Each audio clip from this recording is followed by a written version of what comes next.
Good morning. Good morning mga brothers and sisters. Good morning mga friends. Good morning din sa mga students ko sa Greek class, Greek 1, sa ETS and sa PTS. So kasali na sila. I asked them to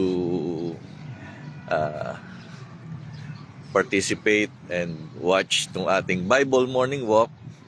At least yung mga basic or yung mga simple exegesis, no, of Greek words, Greek passage, Greek verses, yung mga verse na ating pinag-aaralan, na tinitingnan natin yung ilang important syntax sa Greek.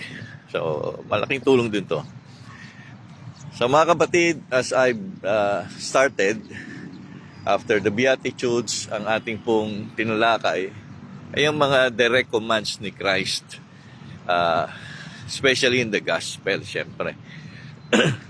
So, tapos na tayo sa Matthew 22, the two greatest commandment or the two great command, yung first and great command, you shall love the Lord your God in all your heart, in all your soul, and in all your mind. And the second, which is similar to the first, love your neighbor as yourself. Tapos nung Saturday, wala po tayo kahapon kasi Lord's Day. And I'm also sharing the Word of God sa pulpit. Saturday naman is the command of Jesus na to repent and believe in the gospel. So pangapat na tong command na to na i-discuss ko ngayon. And very common naman ito. Very common yung passage. The passage is in Matthew chapter 4. Ay meron ako nakikita ang mga nag-group devotion dito na sa likod ko yung mga kababaihan, nakabilog sila doon sa lilim. Nung umikot ko kanina, narinig ko yung kanilang pagbabasa ng Bible. So ito uli ang ating Bible morning walk, and our passage is in Matthew chapter 4. Ayan, common na ito sa atin. The temptation of Jesus Christ, yung pagtukso kay Jesus. So from verses 1 to 10 ang ating i-discuss. I-summarize ko na lang yung passage, no? So ang sabi doon, dinala ng Espiritu ang ating Panginoong Hesus sa desert upang tuksuhin ng diablo. So it was a direct na confrontation. He was brought there to be tested, and yung situation pa nga ay he was fasting for 40 days na, no? At doon siya kinonfront ni Satan. Sa Greek is Satana, no? Which means adversary. It also means enemy or accuser. Ayan. So the evil one, no? So because in this passage, it was told to us by the Apostle Matthew kung paano yung confrontation, no? Satan was not a serpent here. He was not just a symbolic being, but he was a person, no? And he was conversing with Christ. Nakikipag-usap talaga siya at para siyang sales agent. Kinukumbisi niya si Jesus na magkasala. Kinukumbisi niya ang ating Panginoong Jesus na matukso at mahulog sa kasalanan. And alam naman natin how Jesus answered Satan, no? He used the scripture in answering. Sabi niya lagi ron, it is written, it is written, it is written. So there are three cases na tinempt ni Satan ng ating Panginoong Hesus. Una, sabi niya, kung talagang ikaw ay anak ng Diyos, gawin mong tinapay ang mga batong ito. So he was trying to tempt him to use power against etong mga material substance, to change substances. Yung form nito ay kanyang baguhin mula sa bato at gawing tinapay. And alam natin walang posible sa ating Panginoong Hesus. So he has done that. Actually, hindi lang ganon, kundi pinarami niya pa yung mga substances, no? Yung limang tinapay at 2 isda ay naging affordable sa 5,000 mahigit para makain sila. Marami pang instances of God, of our Lord Jesus Christ, doing miracles, performing miracles. Pero sa point na ito, although basic need yun, di ba? Basic need natin ang kumain. So kanina ay bago ako pumunta rito, medyo na late nga po ako mga kapatid. Pinatid ko muna si Erem sa school niya sa NU sa may SM Palapala. Then pagbalik ko, dumaan ako sa bakery at bumili na ng pandesal. So gusto ko na kumain eh. Pero unahin muna natin ang spiritual na pagkain. Ako na lang yata yung nasa gitna ng soccer field. Yung iba nandun na kasi sa lilim sila eh. Dito ako lagi kasi malakas ang signal dito. Pag umiikot po ako sa oval, napuputol, merong lugar na biglang nag-slow connection, humihina. So, ito na lang ako, pabalik-balik. Soccer field at sa center field, malimit, malakas na signal. Ayan. So, ano yung pangalawa?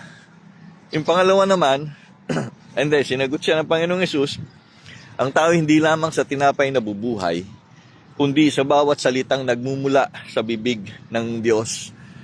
No? So, ganun kahalaga ang pag-aaral ng Bible. Diba? So, mga nabubuhay tayo hindi lamang sa tinapay, kung hindi sa mga salita ng Diyos na lumalabas sa kanyang bibig. And we have that. We have that in our Bible, in our scripture. The Bible is the inspired word of God. No?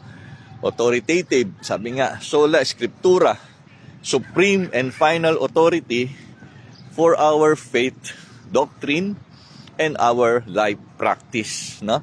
So, yung ating doctrine and practice, yung faith and practice, ang batayan nun ay ang scripture. Hindi pwedeng maghiwalay. Na? May doctrine ka, wala ka namang practice. Marami kang alam na doctrine, ang buhay mo naman sala sa Biblia. Hindi pwede. Kaya, ang pagpapahalaga ni Jesus sa Biblia ay dito. Sabi niya, nasusulat. No, ayan. Pinahalagahan ko ang Bible kasi ang kinote niya, yung from the scripture, nasusulat.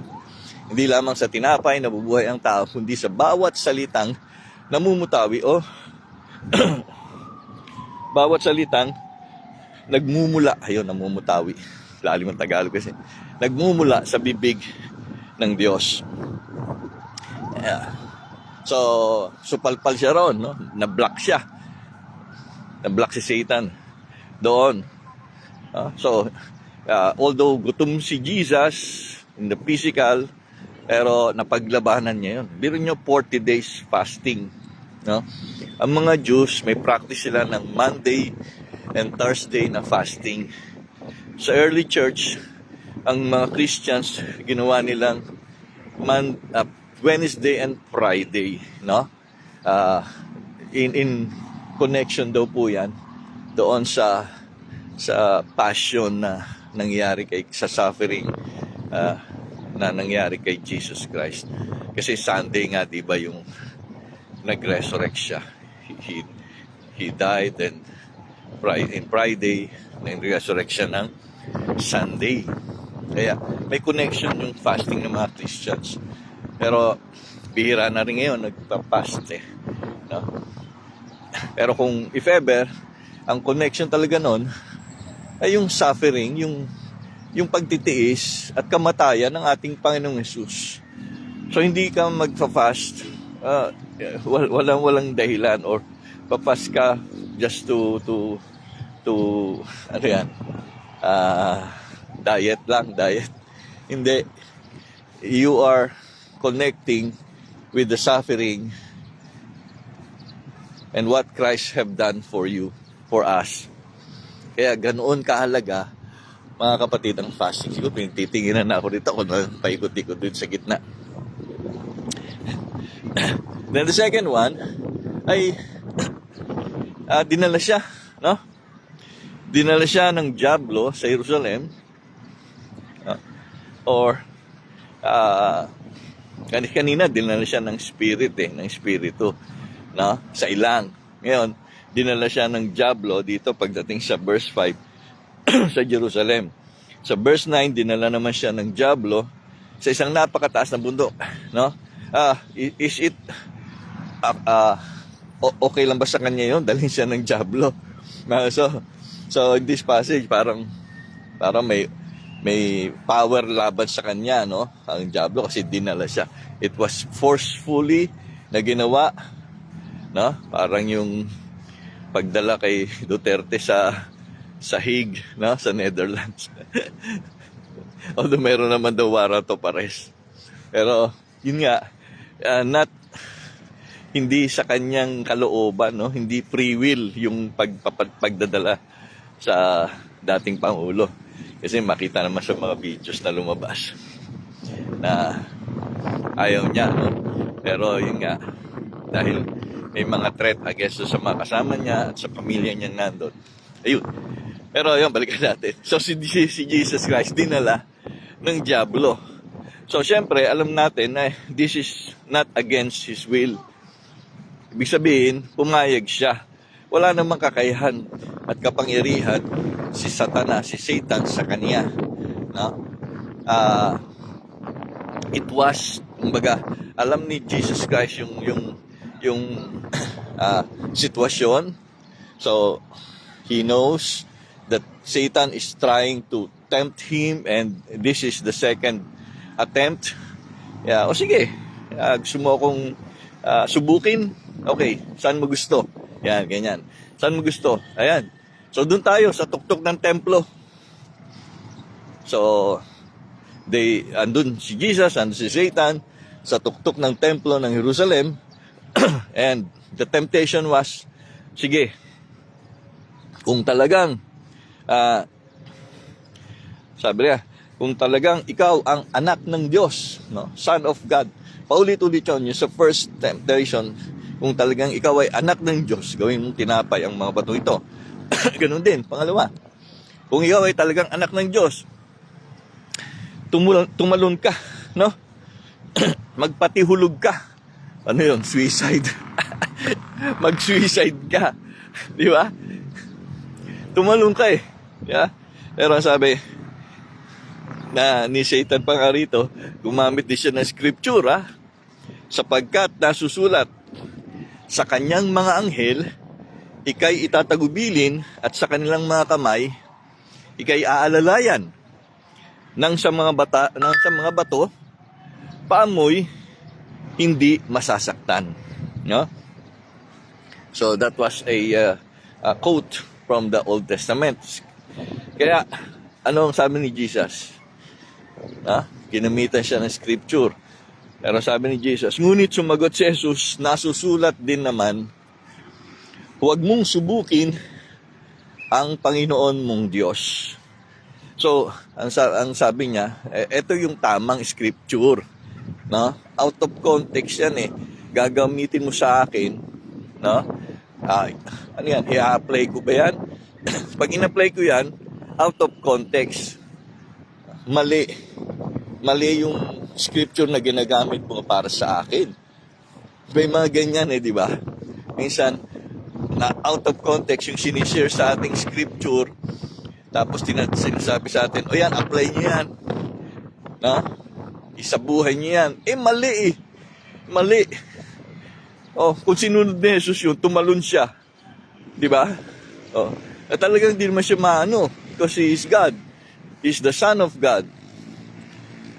At tunay, naalala siya, pero that passage ay mali for the sake, in that situation, ginamit yun para subukin siya, para subukin si Christ sa kanyang kapangyarihan.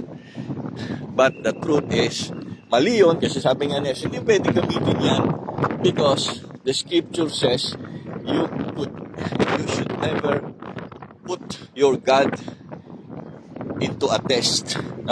You should not test your God. Ang Panginoon mong Diyos, the Lord your God. So He is referring to Himself. Jesus Christ is saying, I am the Lord your God and you cannot put me into a test. Hindi mo ko pwedeng dalhin diyan sa pagsubok na yan. So, na-block na naman si Satan, di ba? Doon sa kanyang second temptation kay Jesus. Supalpal na naman siya. Dito, naglalaban na. Nung una, walang word of God si Satan. Sa pangalawa, gumamit na rin siya. Pero yun nga, out of context at nirefute ni Jesus Christ yung ginagamit na yun. So sometimes, mag-iingat din tayo, mga kapatid. Maraming nagkalat na bulaang guro Mga bulaang, ang tawag sa Bible, bulaang propeta. Propeta kasi nga, sila yung tagapagpahayag ng Word of God during those times. At may authority sila. Pag nabanggit na propeta, mapakinggan ko yan, propeta yan No? So, ganun din sa panahon natin ngayon. Minsan may mga sikat pang pastor, no? But if their teachings are out of context or going against the scripture, iyon ay hindi natin dapat, hindi yun authoritative sa ating mga Kristiyano. Hindi natin yun dapat paniwalaan. Kaya kailangan meron kayong alam din sa Bible so that you can refute and rebuke. Pwede nyo mang questionin Basta ano ba ibig sabihin nyo dyan? Bakit ganyan? Bakit ganito? Pero siyempre, if you do not have knowledge of the scripture, mahirapan kayo. Kaya, yung mga basic po, tulad nito, devotion, everyday, basic to sa growth natin ng mga mananampalataya. Daily devotion, quiet time. Huwag po natin itong isa sa walang bahala. So, hindi siya nagpatinag, di ba? Hindi siya tumalon, hindi siya nag-suicide. Nilabanan niya yung test, pagtukso ni Satan sa kanya with the right scripture, with the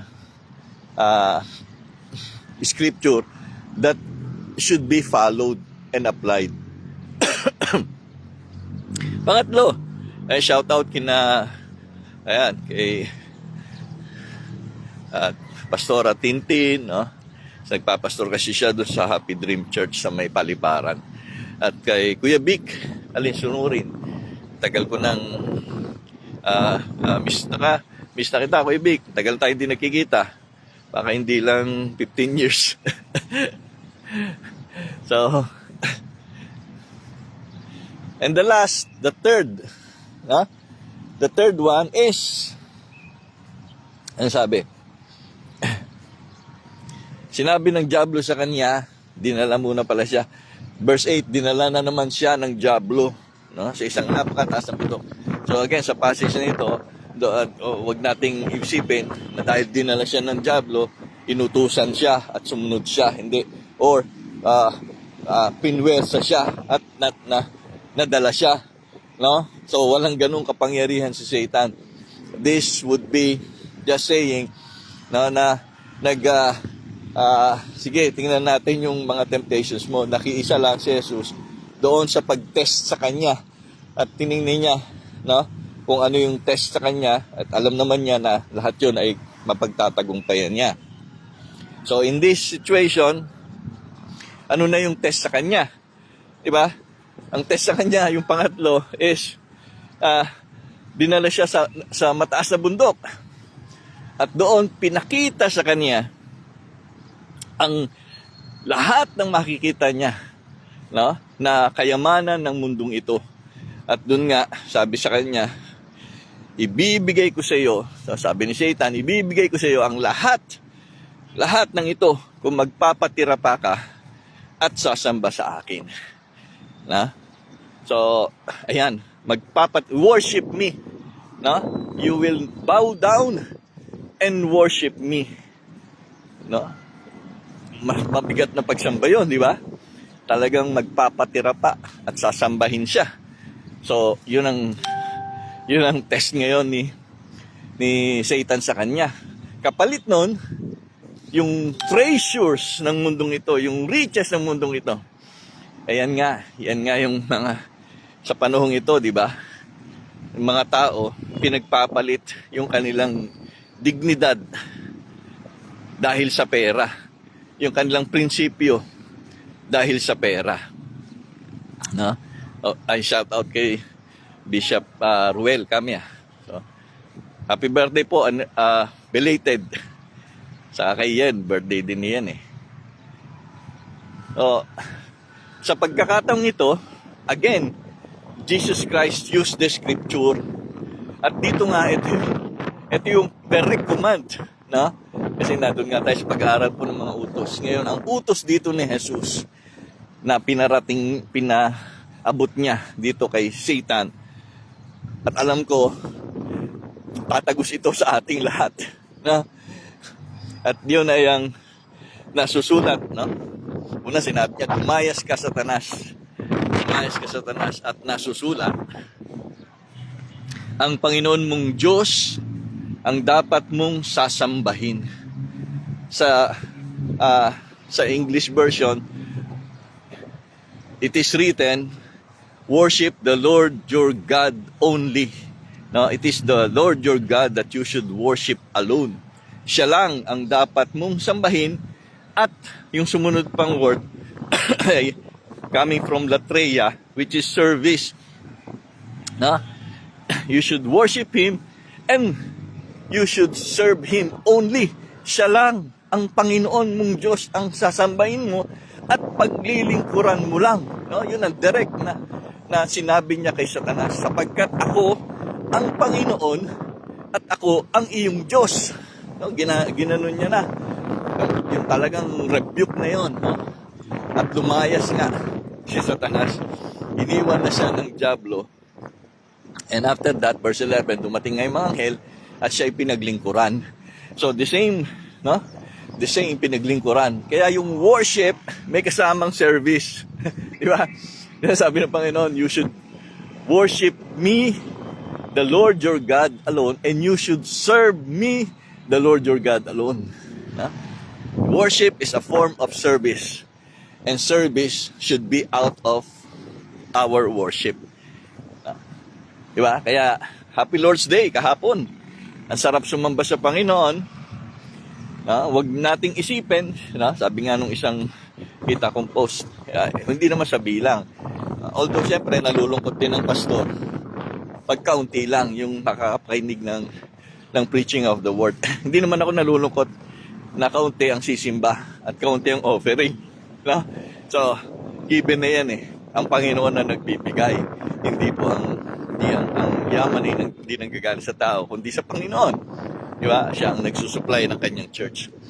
Nalulungkot ako kasi yung expected, minsan may expectation din ng mga pastor eh, na makakapakinig ng message na yon at makakatulong yon, di ba? Naisip mo na eh. No, Sabado pa lang, Linggo pa lang, Sabado ng gabi, parang nakikinikinita mo na yung magiging impact nito sa makakapakinig. So, ganun ako eh. Pero siyempre, pag hindi nakadalo yung isa, ay, nalulungkot tayo kasi na-miss nila yung Word of God na pinagpiestahan ko na yun di ba? Pag sabihin, na-enjoy ko na yung sustansya nun. Sana isi-share ko sa inyo, ang sarap-sarap. Kasi hindi nyo natikman. Hindi kayo nakakain. So yun lang yung mga minsan nakaka-discourage. Pag meron kang mga members na biglang hindi makakasimba. So ano sabi ng Panginoon? Worship the Lord your God only. So titingnan ko sa New King James, yung version ng New King James, Matthew 4 verse 10. New King James mo medyo modern version pero pure translation. Parang King James din siya, yun nga lang mas mababaw na ang English. So, away with you Satan, lumayas ka. For it is written, you shall worship the Lord your God. You shall worship. Future, no? Future, indicative, active. Sa Greek, pag sinabing future, so, hindi lang ngayon, kung hindi ang epekto nito, ay hanggang sa darating na panahon. So, it is a continuing act of worship. Active means you have to be there. You have to be present in the worship service. You have to be standing, singing, sitting, active. Although yung iba nasa online, pero sleeping pa listening and sleeping. O kaya nakaupo, nagre-relax, active, and it's a real happening. So continuing ang dapat na pagsamba. Ganon din yung doon sa and you shall serve and him only, you shall serve him only. Ganon din yun, no? Future indicative active rin So continuing service din. Kaya siguro galing nung na-coin na term ng mga English churches, no? Worship service. Di ba? Pinagsama nila yon. Worship service. So, laging mga nasa announcements sa mga billboards ng church nakalagay yung worship service. So, you shall worship the Lord your God alone, and Him you shall serve only. Kaya mga kapatid, yan ang direct command sa atin ni Jesus Christ. Command para i-rebuke si Satan, and command din para sa atin, makita natin yung kahalagahan nito. Itong ginagawa nating Bible morning walk.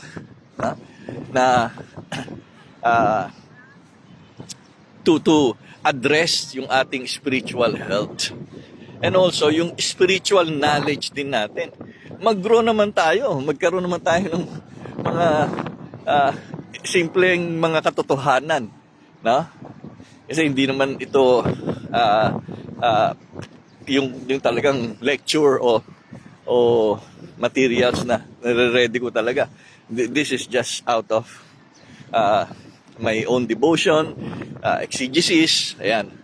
And yung experiential knowledge ko rin sa Panginoon. Kaya, yan ang challenge sa atin ng Panginoon. You shall worship Him only, and you shall serve Him only. So, pag ginawa natin ito, una, syempre, natatakasan natin yung pagsamba, yung idolatry, no? Naiiwasan nating sumamba sa Diyos. Sabi ng Panginoon sa kanyang utos, you shall worship the Lord your God alone. And dito, yung Trinity lang, no? Ang Ama, ang Anak, ang Holy Spirit. And ano pang sinasabi? You shall worship Him in truth and in the Spirit.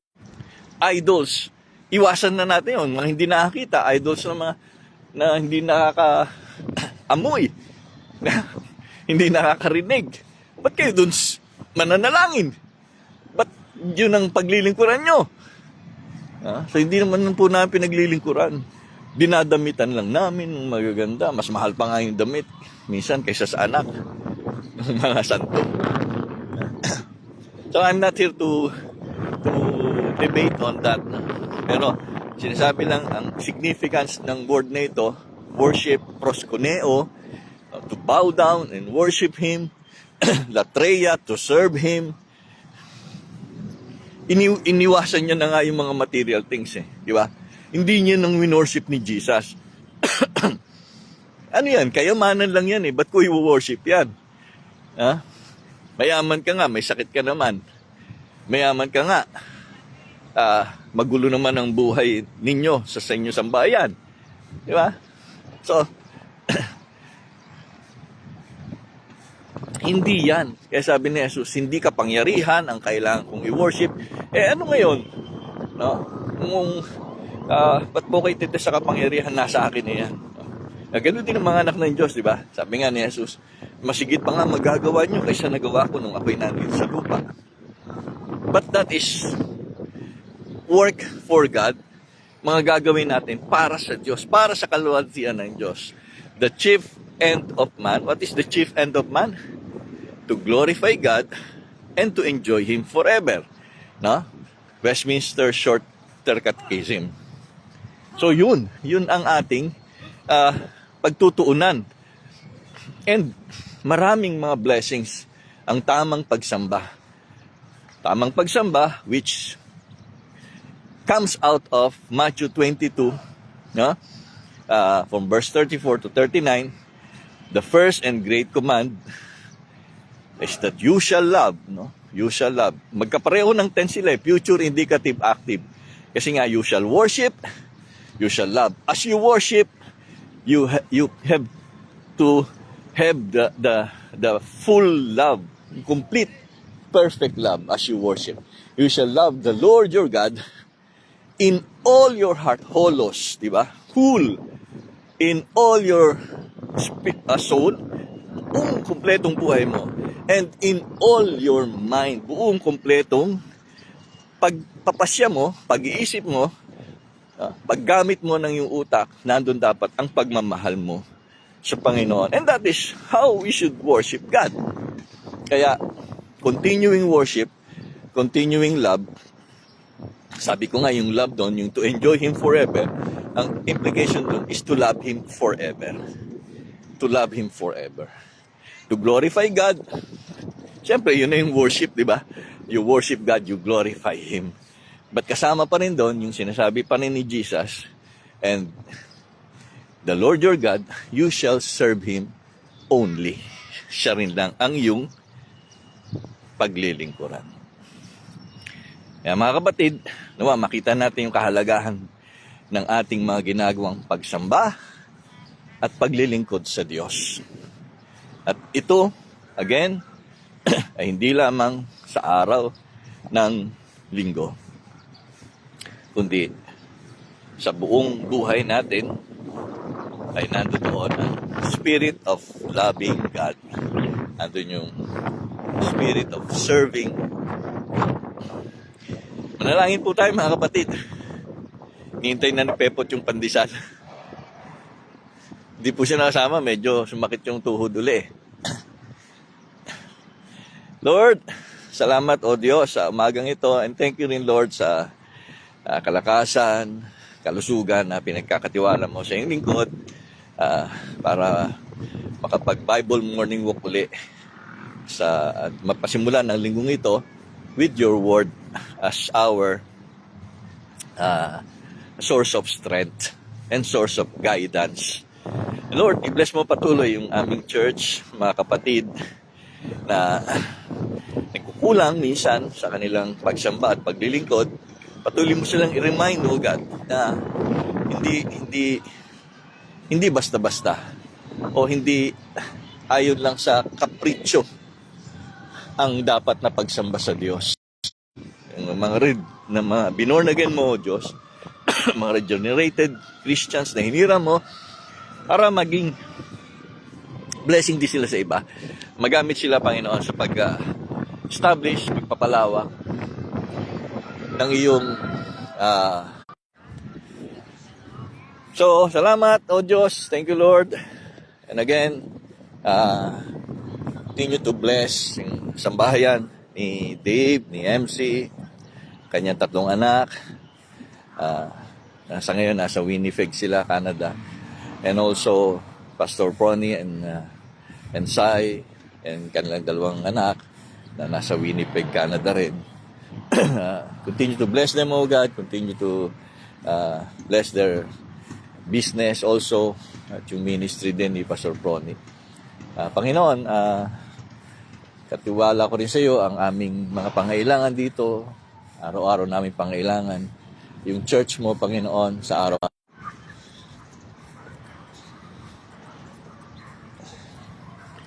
Bless mo din, O Lord, yung project ni Jigs sa kanyang shooting sa Friday. Preparations niya po dyan. Ganun din po yung pagpapayos ko po ng aircon ng aking kotse. Continue to bless yung mga financial needs din namin. Sa pag-provide din namin para sa aming mga anak, sa aming apo. So thank you, Lord. Thank you po. Pagpalain mo din po ang mga pastors ng Oikos, Pastor Rudy, at ang patuloy kagalingan din sa buong sambahayan niya na nagkasakit din, Arlene, yan. Ganon din Pastor Jeff, pagpapala mo rin po sa kanila. Pastor Domeng, nag-aaral uli sa matapos niya na yung kanyang bachelor. So thank you, Lord. Continue to give us also yung wisdom sa pagmi-ministry po namin dito sa may Paliparan, sa may Pook, at doon sa aming outreach sa may Burol, Paliparan, ganun din. Mga kalapit na mga bahayan doon. At continue to make us salty. Maging maka-impact po kami sa community, Panginoon. At madala namin ang mabuting balita para sa ikaliligtas ng iyong mga hinila. And bless mo din po yung mga kaibigan kong pastor sa Pilipinas, sa Canada, sa aking kapatid na nasa Amerika, si Arman sa Malaysia. Bless mo po ang bawat sa amin, aming sambahayan. Ganda din ang health ng nanay ko. Thank you, Lord. Thank you, Lord, sa lahat. Sa iyo pong papuri. Salamat. In Jesus' name. Amen. Amen. So, God bless po. Good morning uli, mga brothers and sisters. Thank you po. Pagpalain po tayo ng Panginoon.